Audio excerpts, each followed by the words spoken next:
নমস্কার দাদা বন্ধুরা, আশা করি সবাই ভালো আছেন। সরস্বতী পুজোর পরের দিন থেকেই যন্ত্রাইলে আমার বাবার বাড়ি নবাবগঞ্জ এলাকায়। তো নদীর ধারেই আমাদের যেহেতু বাড়ি, তো সেখানেই সূর্য পূজা উপলক্ষে 3-4 দিনের মতন মেলা হয়। সেই মেলায় আমরা ভাই বোনেরা সবাই যাই, খুব আনন্দ করি। যেহেতু নদীর ধারে একটা ভিউ থাকে, তো দেখতে খুবই ভালো লাগে।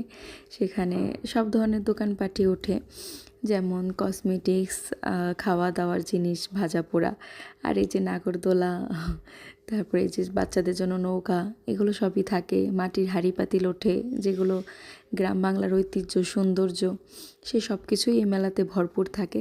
সবাই মিলে গিয়ে 2টা দিনের জন্য খুব আনন্দ করে আসলাম, ভালো লাগলো। এই মাসটা জুড়েই আমি অ্যাকচুয়ালি খুব ঘোরার মধ্যে ছিলাম, মানে মেলা এগুলো ঘুরতে ঘুরতে সময়টা চলে গেল এই মাসটা।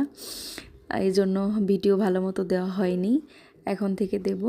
তো অনেক ব্লগ আসছে সামনে, সবাই মিলে খুব মজা করেছি। আপনারাও কে কে এই শীতের মধ্যে মেলায় ঘুরেছেন অবশ্যই কমেন্ট করে জানাবেন। আমার পাশে থাকার জন্য ধন্যবাদ। Stay tune until my next